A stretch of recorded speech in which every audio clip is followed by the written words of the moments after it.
This is the term DePIN has become an extremely popular word on crypto Twitter recently. And I'm someone who's been paying attention to crypto for probably almost 10 years, pretty closely. And it struck me the first time that I started to think about this, that a lot of the big idea kind of has been around for a long time in crypto. And I'm sure that there is a lot that is new, that is going on right now on the ground. So I want to kind of get sort of to the bottom of that in this panel. To begin with, obviously the term is broad. There's lots of different kinds of physical infrastructure. So what I'm going to do, I'm going to have each of the panelists, starting with Deb, introduce themselves, say your name, and talk a little bit about the specific problem that you're trying to solve, and sort of the specific way that you're going about trying to solve that problem. All right, thanks. I'll try to be fairly succinct. My name is Deborah Simpier. I am the CEO of Hawk Networks, and Hawk Networks developed a protocol called Althea. So we co-founded Althea and also the Gravity Bridge. And we really set out to tackle inequity and inefficiency in the systems designs of utilities and infrastructure, and primarily in telecom. So an interesting statistic is that up until about 2020, the U.S. has spent $100 billion to bring, infrastructure connectivity to the nearly 1 in 4 U.S. citizens that don't have access to the internet. And they spent this $100 billion, and you know how much penetration, how much they got for that $100 billion? Less than 1%. So when we started looking at Althea back in 2017, we were looking at why is there artificial dead ends? Why does it cost so much? Where there's inflexibility of the payment infrastructure that left a lot of people behind with the kind of subscription model that really didn't work for a lot of people. And so Althea was, sort of meant to be revolutionary new system designs in the way we fund, build, and operate infrastructure, and to this date mostly telecom. So we're now in 13 states, and we've built across four countries. Well, I'm Jonathan Schemoul, like Moshe Malawar on Telegram, Twitter, etc. I'm the founder of Aleph.im. A little bit of background, when I came to Web3, I wanted to create big application. I wanted to create a social network, Twitter-like, etc. And I found that I just couldn't. There was no equivalent to the Web 2 cloud, which was already decentralized. And there is no point in using the blockchain for payments and whatever if you can't decentralize the content, the computing, etc. And that's how Aleph.im was born. And we are building a decentralized cloud. We are providing storage, computing, etc. Whatever you might do with AWS, you can do it with Aleph.im, which is now called 26 Cloud, which you might have seen here and there. And so I'm the founder of that. Cool. Hi everybody, I'm Chloe. I am actually a mathematician. I work for Orchid. Orchid has 2 projects that we're working on. One that's been around for a while is a decentralized, is a VPN marketplace. It allows VPN providers to advertise their product via the Orchid directory, which is an Ethereum smart contract. They stake OXT in order to advertise their services. And then the other one, and this is what I work on, is one that we're working on right now. We're kind of building out in the open. This is a decentralized data storage service. Cool. So each of our panelists has kind of a unique approach under this umbrella term DePIN, which, like I said, seems to refer to a big idea that I think has been around in crypto for a long time.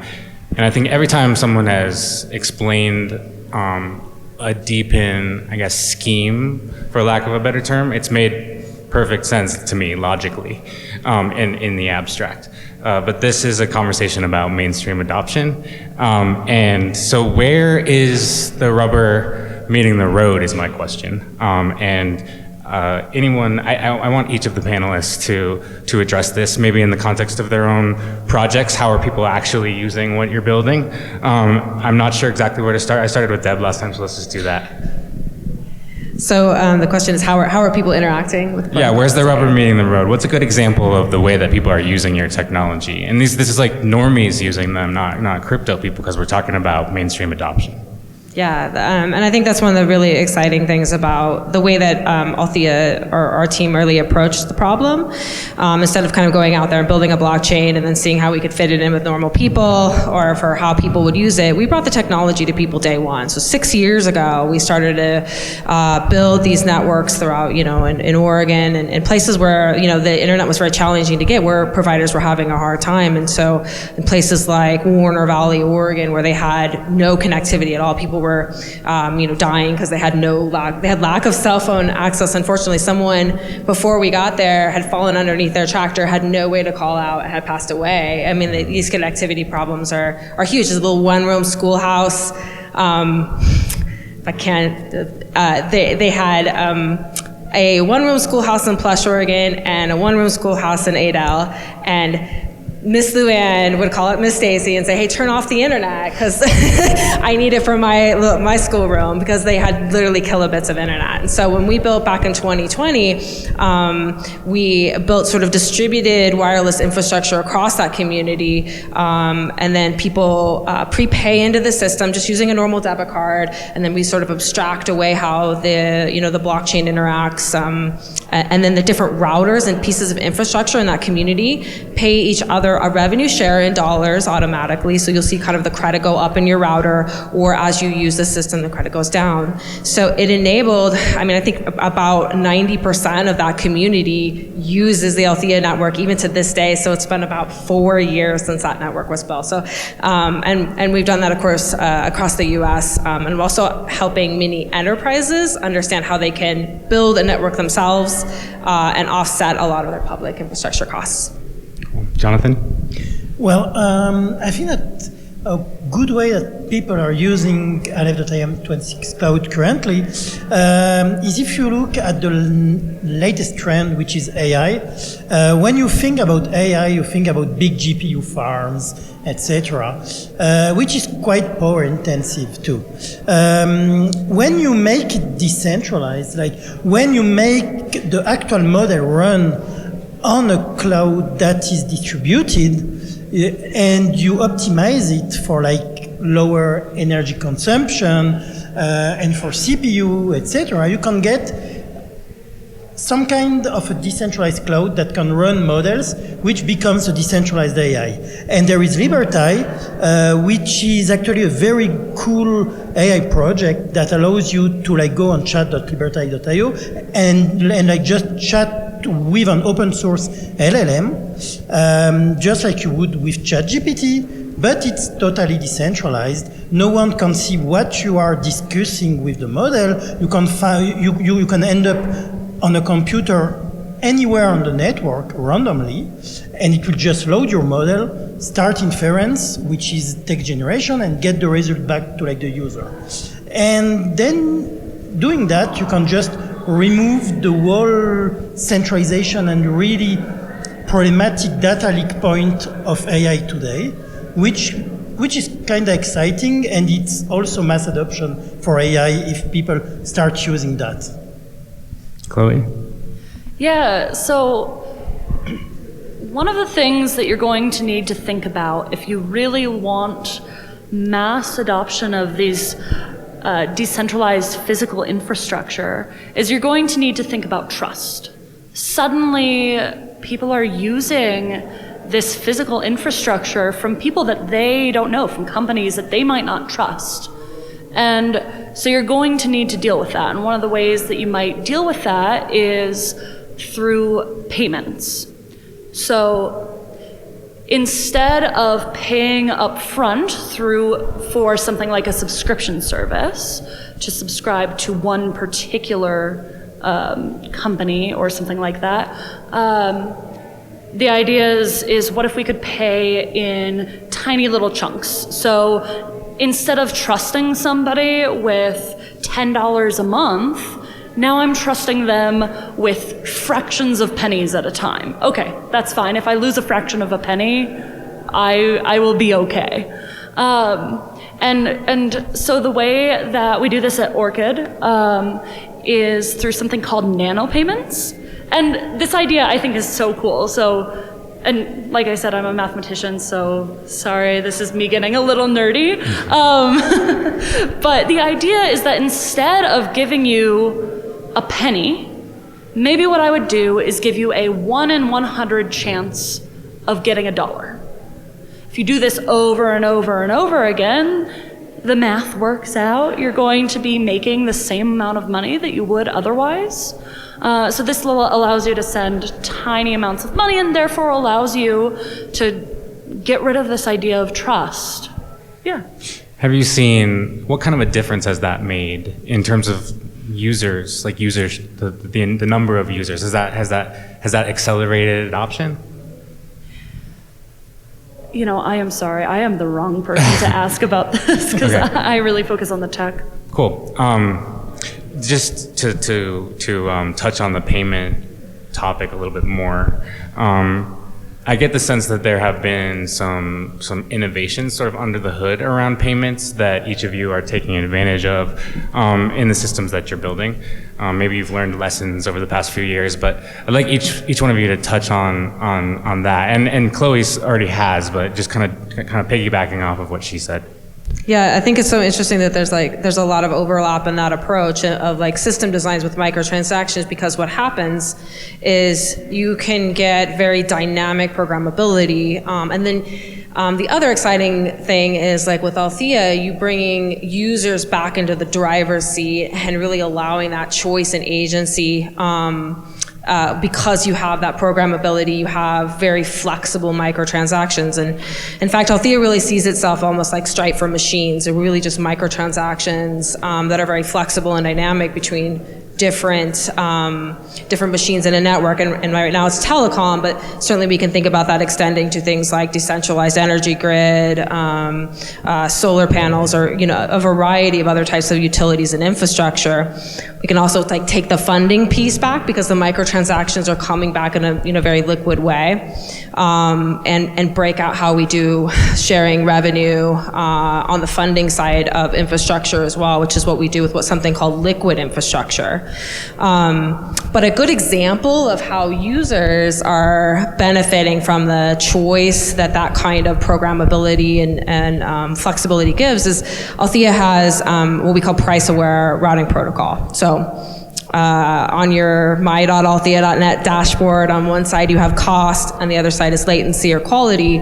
And so on a minute-by-minute basis, I think kind of what you're saying with Orchid, you have that choice on a minute-by-minute basis, and then it'll route through the network and then pay programmatically the nodes in the network, which I think there's some overlap with kind of what you're doing as well. But it's really that choice and agency that it gives back to the user. Jonathan, I'm wondering how you think this kind of innovation around payments might help accelerate decentralized AI, for lack of a better term. Yeah, well, what we are doing, I will touch on the AI part, which is an extension. What we just introduced on the Aleph.im network, and which is now 26, to start a virtual machine, just like you would on Amazon EC2 or like on DigitalOcean, you need to start a payment stream using Superfluid, where you pay by the block continuously a small chunk of stablecoin or Aleph, etc. And whenever you stop it, or you don't have an enough balance, the virtual machine stops. On the AI side, what could be really interesting is that if you have an agent that only stays alive as long as it can pay for its own computing. And I think that then we can touch at something that could get intelligent agents that need to get money to be able to pay for their own computing and staying alive. And that's quite an interesting take that might come to life in the next coming years. So interesting. Yeah. When we talked before this panel, we got into the topic of incentive design, and payments is part of that. But sort of where does this discussion go after payments? Maybe the question is sort of what have we learned about incentive design in the context of decentralized physical infrastructure over the past few years? Anyone want to take that? Oh man, there's so much to say about incentive design. And I know you wanted to move away from payments, but I'm going to start with payments. It seems very related. It's just, yeah, because say I wanted to provide a service for you, what happens first? Do I provide that service? Do you pay me? Neither of us trust each other. So if we want to get the incentives right, you gotta, I don't know, figure out how to deal with that. I have some thoughts about kind of, I think, what's been evolving in incentive design and DePIN, because certainly, and many DePIN projects are still like this, but a lot of times we thought about a very sort of inefficient, in my opinion, inefficient way of incentive design that was simply like, we're going to pay a speculative token for somebody doing X. But what happened, and what we've seen with many of these protocols, is you have a lot of people doing X. But if X wasn't designed for a human to interact with the technology, if there's no revenue on the other side of it, you had a really inefficient design that you somehow hope at some point in time network effects are really going to get that person paying.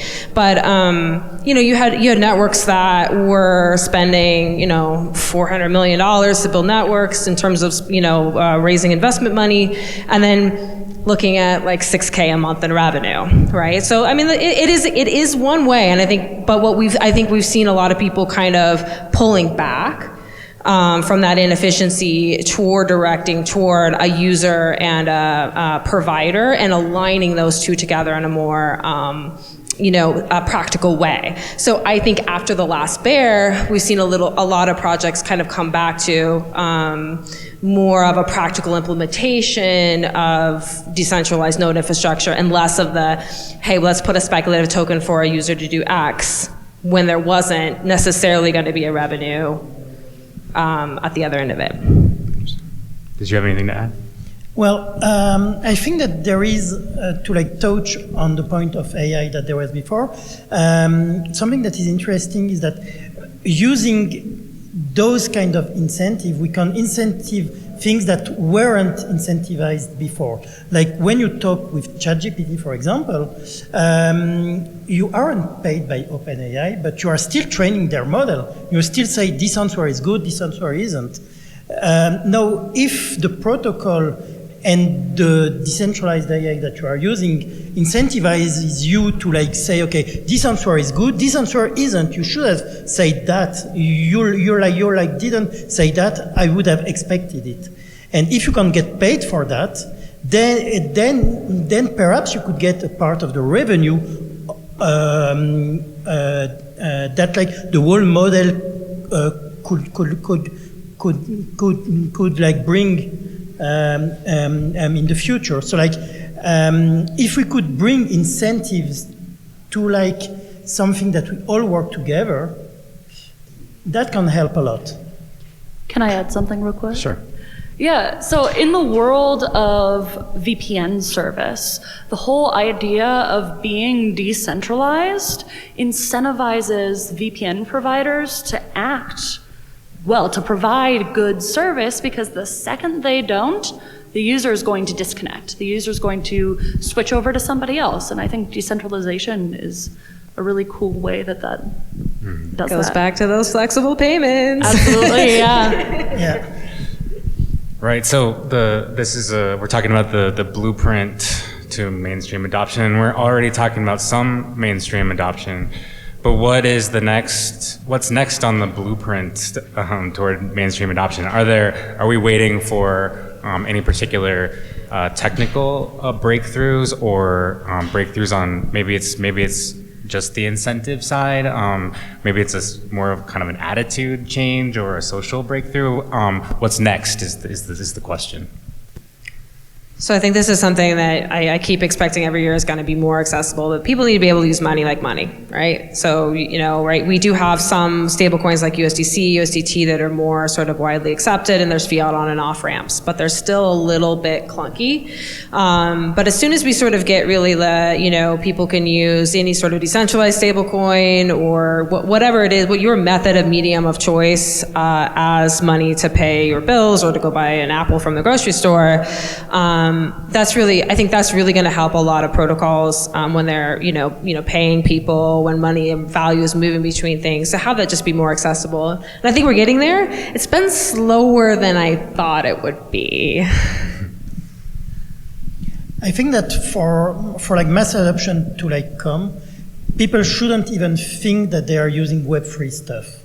Like, if you are going to like pay for a server, okay, if you have crypto, just pay with crypto, start a payment stream with crypto. If you don't, just put your credit card and then it starts charging on your credit card. If you put servers on the network, you should get bank wires coming to like your bank account, if that's what you use. If you like prefer using crypto, just use crypto. But it should be totally transparent to like the users. And if we get the infrastructure to a layer where it's as easy and where it's more reliable, because if like one provider goes down, the whole network will just like reschedule your like virtual machine somewhere else, etc.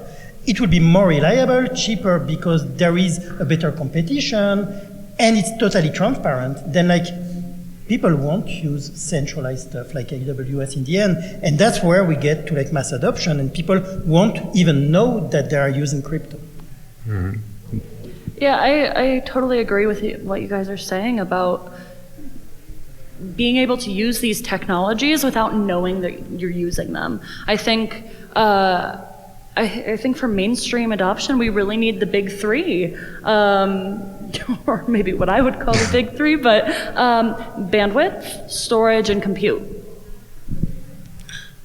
I will say also that is one of the exciting things about Althea. We have people, Subway sandwich shops and businesses and farms and people, and I think the vast majority of folks don't know or think about the blockchain aspects of the protocol at all. And most of our actually forward-facing marketing materials, when we go talk to people, don't really talk about the technology under the hood as being, crypto or blockchain.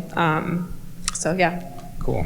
Well, I think we're almost to time, and I think we've put a DePIN in it, so we've nailed the blueprint. Thank you all for your contributions to this discussion. It was great. Thank you very much. Thank you for having us.